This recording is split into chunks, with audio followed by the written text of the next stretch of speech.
je velmi dobré, když máme takové ty oslavy. Jednak můžeme pozvat ty, kteří běžně nechodí, a jednak si můžeme připomínat, co pro nás Bůh udělal. A kdybych se přesunul těch 13 let, 14 let zpátky, tak určitě ve sboru, anebo ještě možná 15, 16, 17, tak tady možná, já nevím, byla malá skupinka a když povstal sbor před těmi 14 lety, tak určitě jste nechtěli, aby to zůstalo stejné. Nebo ano? Chtěli jste se pohnout. Chtěli jste někam dojít. A vlastně někam dojít, nějak se pohnout, to znamená, že nás to bude něco stát. A vlastně já mám pro vás takové dneska 3 texty, jeden jsme už tady četli, a 3 takové výzvy. A souhlasíte se mnou, že Ježíš Kristus je naším pastýřem? Je to tak? V tom textu, já nebudu vykládat ten text, ale já se od něho odrazím, v tom textu je napsáno, že ten zloděj přichází, aby kradl, zabil a hubil. Ale Ježíš říká, já jsem přišel, aby mé ovce měly život a měly ho v hojnosti. A to je dobré. A pak říká nakonec, já jsem ten dobrý pastýř a já pokládám svůj život za ovce. A kdybychom se tak v globálu podívali na ten text, tak tam máme takové 2 oblasti, takové 2 světy. Je to ten vnitřní svět, je to ta ohrada, neboli ovčinec, kde ovečky, to znamená, když si představujeme ovečky, tak možná těch 10-15 oveček, ale tehdy v Izraeli to byly stovky až tisíce ovcí.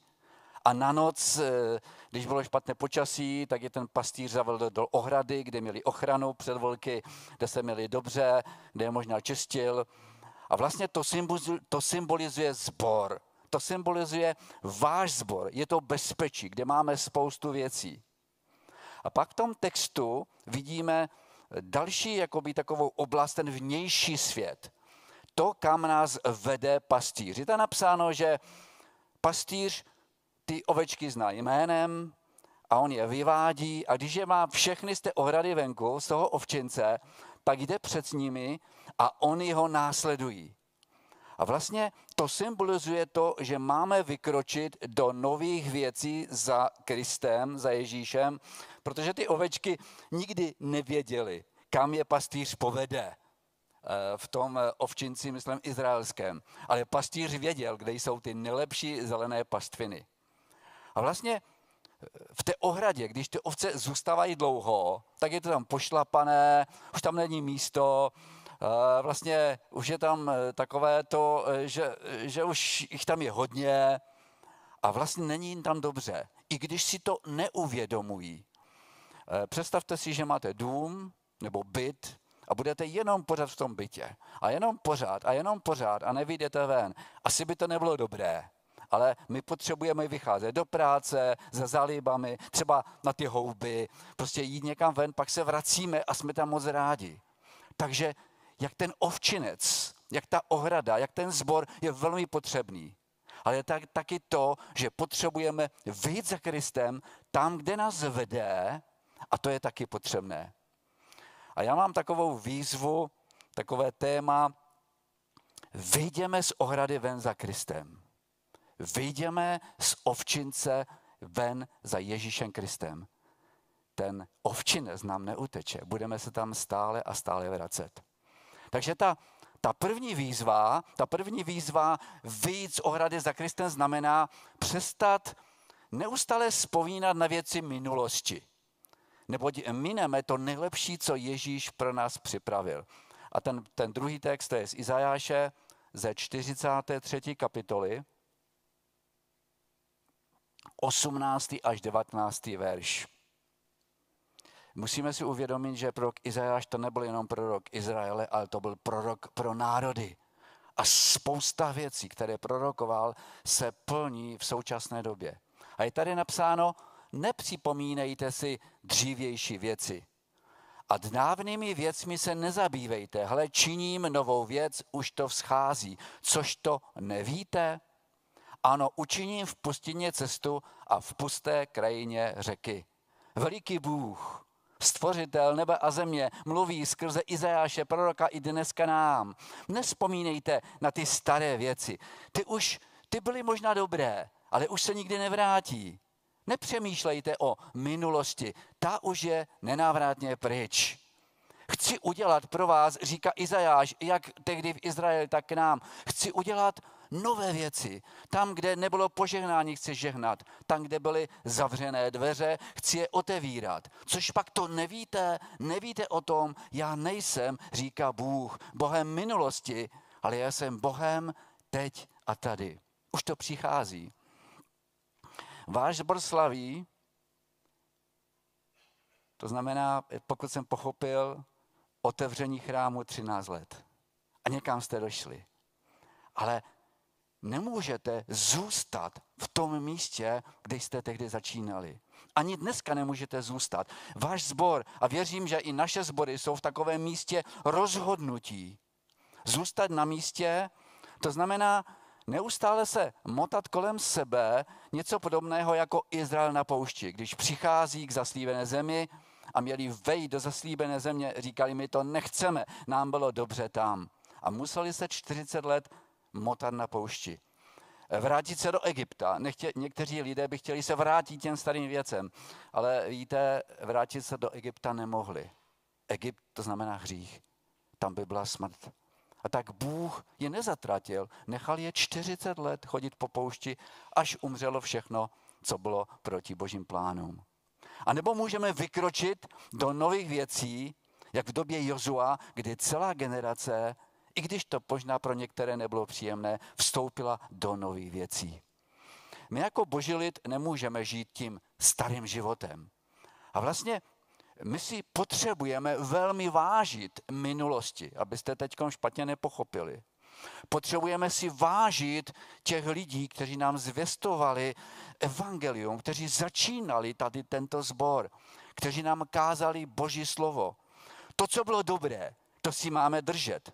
To, co nebylo dobré, máme opustit. Ale Boží slovo neříká, že je máme kritizovat, že je máme mluvit o negativech těch lidí, kteří začínali, ale říká, že je máme následovat ve víře. Boží slovo taky říká, že každý dobrý hospodář je podoben muži. Proto každý učitel zákona, který se stal učedníkem království nebes, se podobá člověku hospodáři, který svého pokladu vynáší nové i staré. Nemůžeme totiž žít z víry našich otců. To já si uvědomuji pěkně v rádku.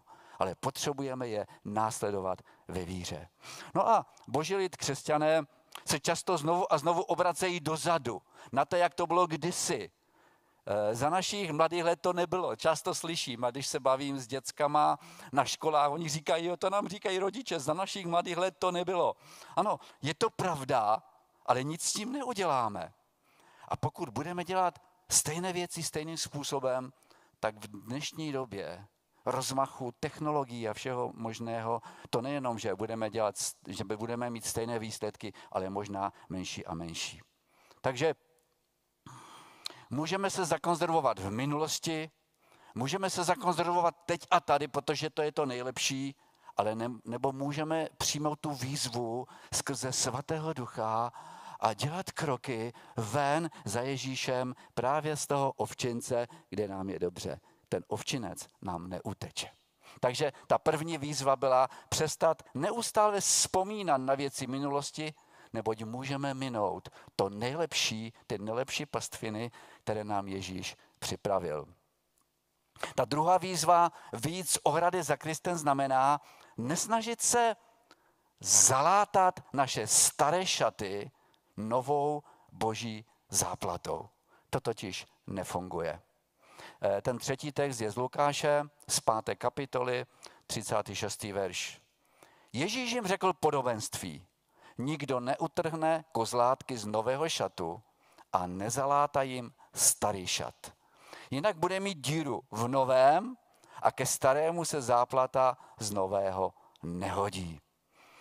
Co se vlastně děje s tím starým oděvem a novou záplatou? Dneska se nic nezaplátuje, dneska se vyhodí i hodně dobré věci, protože trošku moda pokročila.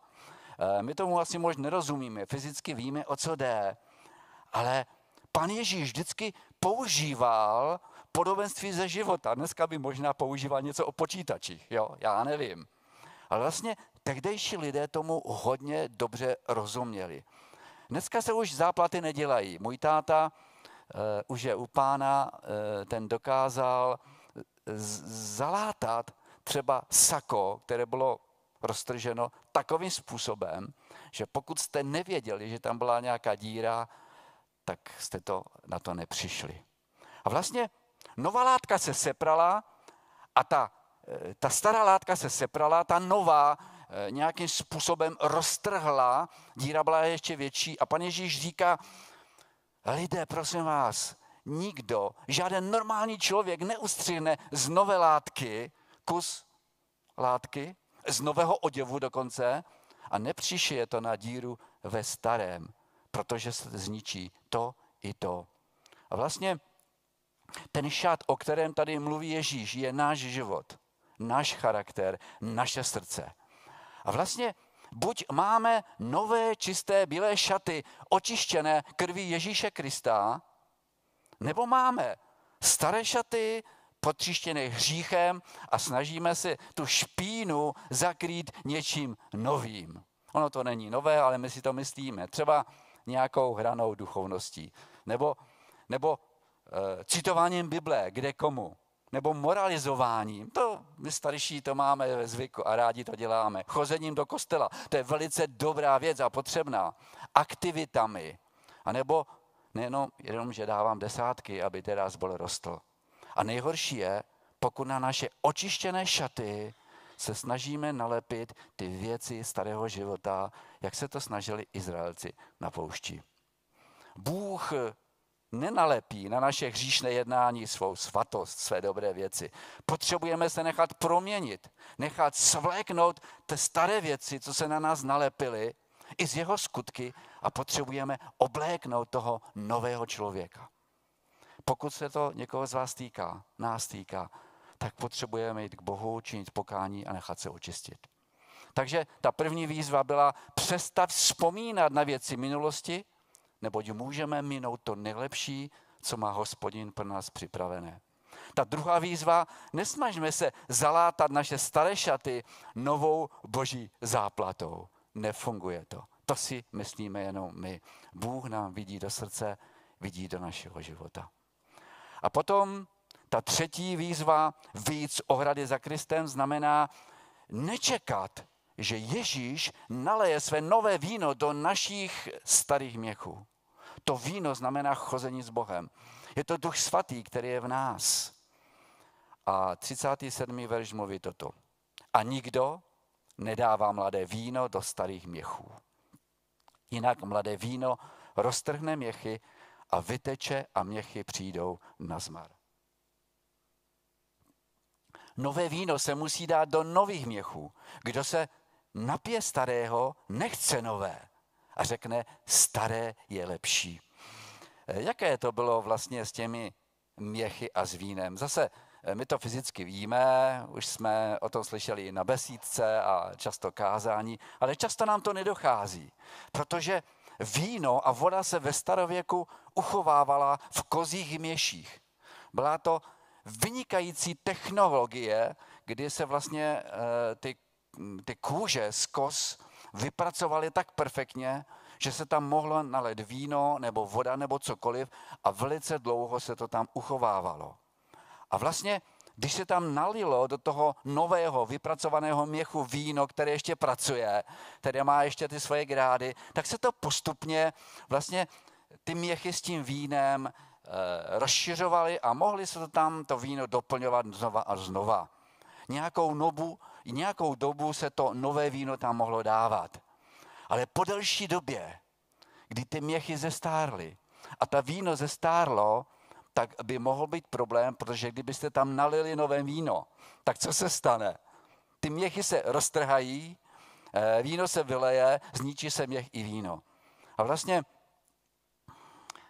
představte si, že byste přišli k nám do Hrádku, tam do naší modlitebny a někdo by vám řekl, víte co, pojďme teda, už vám třeba jít, ale máte ještě hodně času, pojďme teda na Filipku, na Stožek a pak přejdeme tam těmi kopci až do písku. A vy řeknete, ale já nemám dobré boty. Tak bych vytáhl nějaké dobré pohorky, takové možná starší, oprášil bych je, už takové scvrklé, vy byste si je obuli.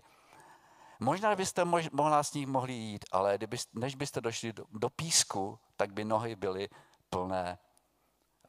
plné boláků, těch puchýřů. To, co je potřeba, abyste měli koupené nové kvalitní boty, které vám sednou na míru. V čem je problém vlastně starého a nového vína? Víno staré je velmi chutné. Já nevím, kdo měl možnost pít nebo zkoušet staré víno, je velmi, velmi chutné. A z takového vína se už tak lehce neopijete. Staré víno je velmi drahé. Někde leží ve sklípku velice dlouho.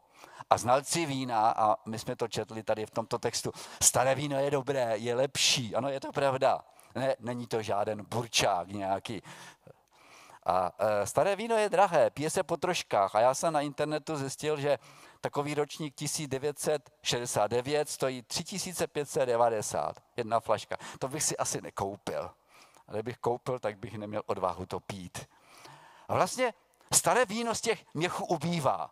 A ubývá. Nakonec těch měších už jsou jenom kapky toho vína, pak už to jenom voní, pak už to možná nevoní, ale pokud...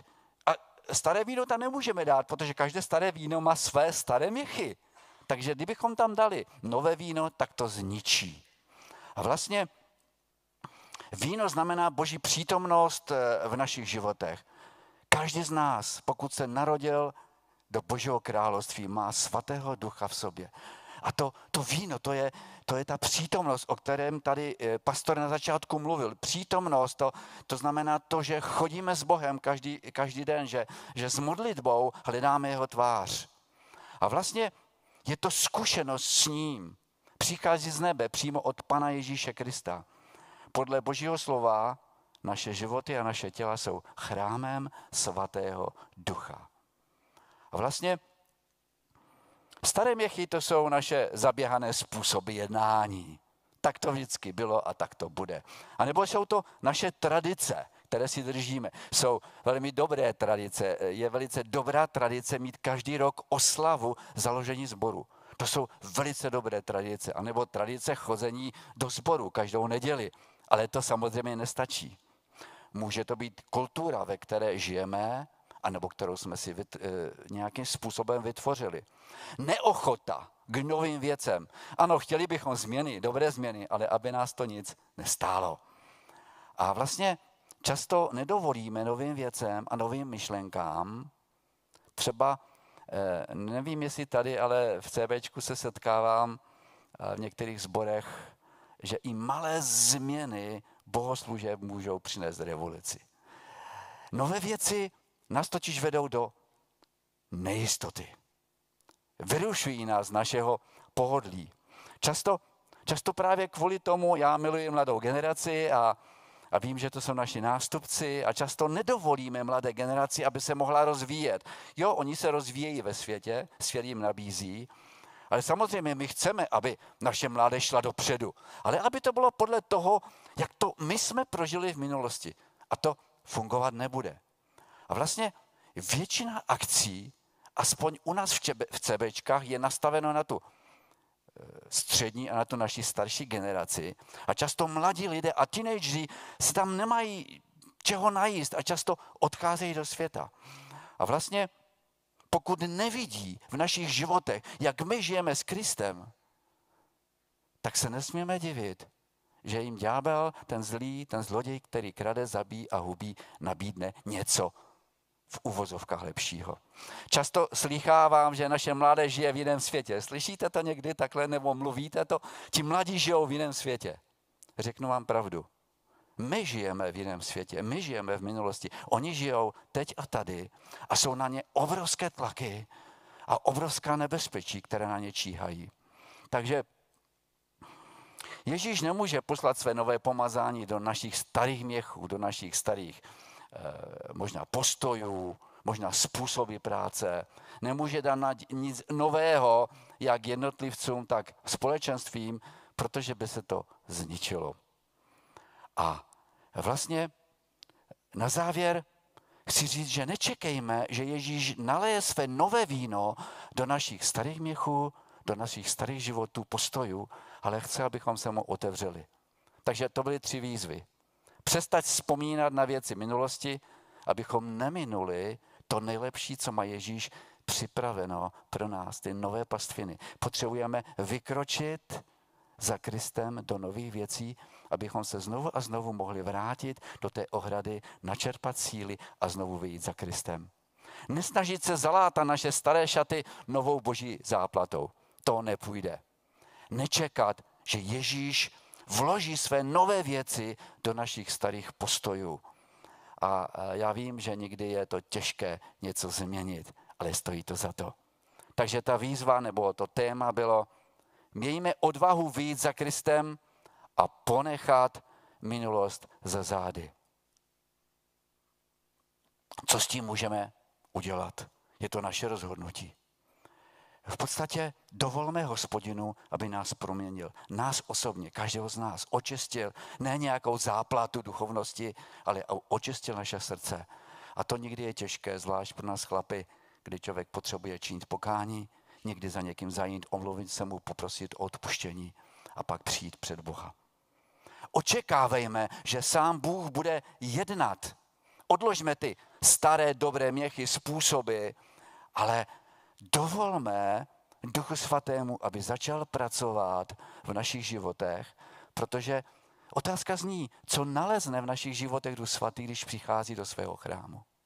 Miliony nebo jenom tisíce dobrých věcí, nebo i hřích, anebo tam najde místo vyčištěné, připravené. Očekávejme, že bude jednat. Toto praví Hospodin. Nevzpomínejte na věci dřívější, o minulosti nepřemítejte, ale činím něco docela nového, už to raší. Nevíte o tom? Já povedu pouští cestu a pustou krajinou řeky. To platí i pro nás dnes. A ukončím to tím, o čem jsem mluvil na začátku. Kdo však vchází dveřmi, je pastýř ovcí. Vrátný mu otevírá a ovce slyší jeho hlas. Volá své ovce jménem a vyvádí je. Když je má všechny venku, kráčí před nimi a ovce jdou za ním, protože znají jeho hlas. Dovolme Bohu, dovolme Ježíši, aby nás mohl vést na ty zelené, krásné, požehnané pastviny. Ať vám Bůh požehná. Mohl bych se krátce pomodlit. Nebeský Otče, já ti chci poděkovat za toto poselství. Chci ti poděkovat za vlastně tento sbor, který je poměrně mladý, za mateřský sbor v Návsi. Já tě prosím, aby se jich dotýkal, aby jim žehnal, aby jim přidával požehnání, jak duchovní, tak to fyzické. Aby mohlo platit, Pane Ježíši, to, že ty jsi přišel, aby tvé ovce měly život a měly ho v hojnosti. Tak ať ten život v hojnosti je tady v tomto sboru, ať lidé kolem tady to vidí a touží potom, co mají oni. Ve jménu Pána Ježíše Krista. Amen. Ať vám Pán Ježíš požehná.